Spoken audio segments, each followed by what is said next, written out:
بسم اللہ الرحمن الرحیم۔ السلام علیکم ورحمۃ اللہ وبرکاتہ۔ نحمدہ ونصلی علی رسولہ الکریم، اما بعد فاعوذ باللہ من الشیطان الرجیم، بسم اللہ الرحمن الرحیم۔ الصلاۃ والسلام علیک یا رسول اللہ وعلی آلک واصحابک یا حبیب اللہ۔ میں اپنے تمام مسلمان بھائیوں اور بہنوں سے مخلصانہ گزارش کرتا ہوں کہ آج کے پرفتن دور میں مذہب اسلام پر یلغار اور مسلمانوں کی تحقیر بالکل عام سی بات ہو گئی ہے، جس کی وجہ سے امن و سلامتی اور ایمان کا تحفظ کمزور اور ایمان والوں کے لیے دشوار ہوتا جا رہا ہے۔ مگر ہم یہ سمجھنے کی کوشش نہیں کرتے ہیں کہ ہمارے ایمان کی کمزوری کی وجہ کیا ہے۔ اگر یہ بات ہمیں سمجھ میں آ جائے کہ کمزور ایمان کس کو کہتے ہیں اور ایمان کی کمزوری کی علامتیں کیا ہیں، تو بہت ممکن ہے کہ اکثر لوگوں کی اصلاح ہو جائے۔ مگر سوال یہ ہے کہ اس سلسلے میں سوچنے کی فرصت کہاں ہے؟ اس کا سب سے آسان طریقہ یہ ہے کہ ہم اپنے روزمرہ کی زندگی کے اعمال کا محاسبہ کریں کہ اللہ رسول کی فرما برداری کس حد تک کر رہے ہیں۔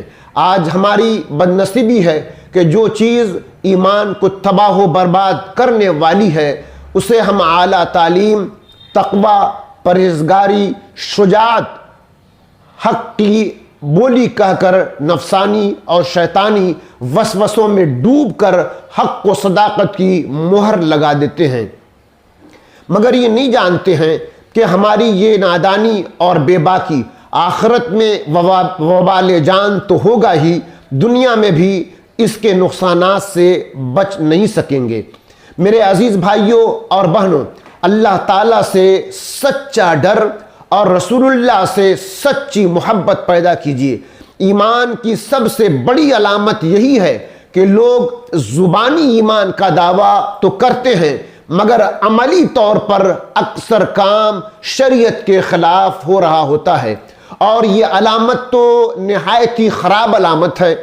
منافقین کا عمل بھی کچھ اسی طرح ہوا کرتا تھا، جسے قرآن مجید کے پارہ 18 سورہ نور آیت نمبر 53 میں یوں بیان ہوا ہے: وَأَقْسَمُوا بِاللَّهِ جَهْدَ إِيمَانِهِمْ لَإِنْ أَمَرْتَهُمْ لَيَخْرُجُنَّ قُلْ لَا تُقْسِمُوا طَاعَةٌ مَّعْرُوفَةٌ إِنَّ اللَّهَ خَبِيرٌ بِمَا تَعْمَلُونَ۔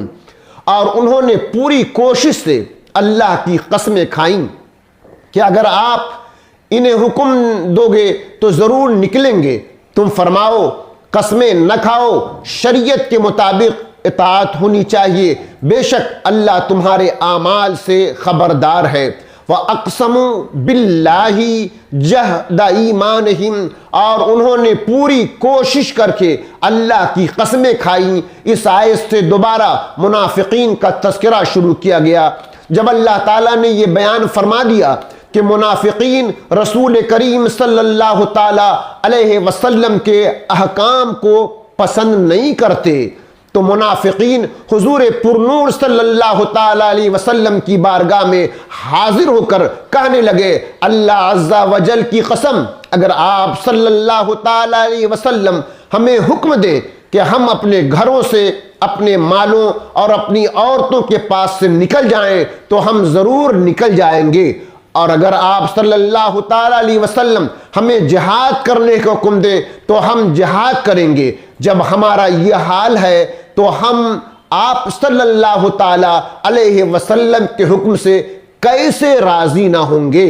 اس پر اللہ تعالیٰ نے نبی اکرم صلی اللہ تعالی علیہ وسلم سے فرمایا کہ اے حبیب صلی اللہ علیہ وسلم، آپ ان سے فرمائیں کہ تم قسمیں نہ کھاؤ، تمہیں اس کے بجائے شریعت کے مطابق اطاعت کرنی چاہیے۔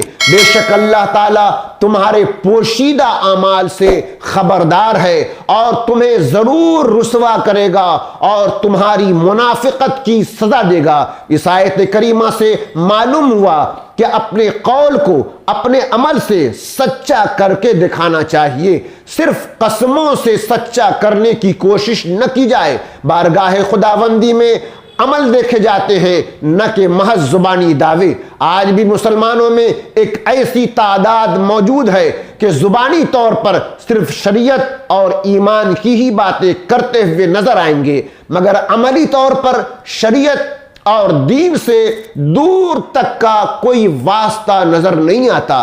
ایسے عمل سے انہیں تو دنیا اور آخرت میں نقصان پہنچ ہی رہا ہے، مگر ساتھ ساتھ سوسائٹی میں اور اپنے ماتحتوں میں نہایت ہی برا تأثر قائم ہوتا ہے، جس کی وجہ کر اللہ رسول کی نافرمانیاں لوگوں میں عام ہوتی رہتی ہیں۔ عوام علماء کی صحبت سے اور دینی ماحول سے دن بدن دور ہوتے جا رہے ہیں۔ دینی ماحول اور علماء کی صحبت شریعت سے آراستہ مجالس سے کسی نہ کسی بہانہ سے نفسانی وسوسہ اور شیطان کے فریب میں آ کر دور رہنے میں عافیت محسوس کرتے ہیں، جبکہ علم دین اور علماء حق اور دینی مجالس کے فضائل قرآن و حدیث کی روشنی میں بے شمار ہیں۔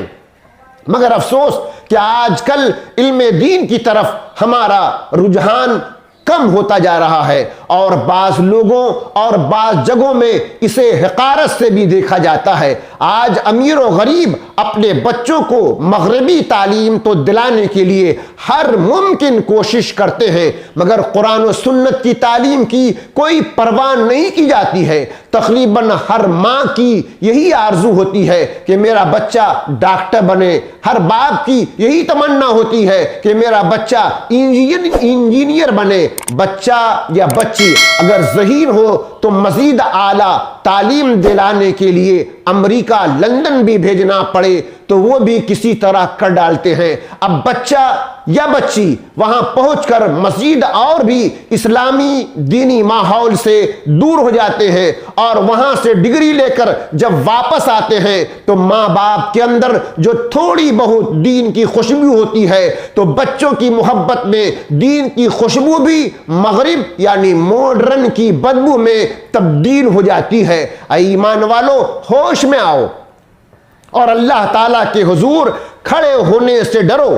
سیدنا امام محمد غزالی رحمت اللہ تعالیٰ علیہ فرماتے ہیں کیمیاء سعادت میں کہ عالم کا 2 رکعت نفل پڑھنا جاہل کی سال بھر کی عبادت سے افضل ہے۔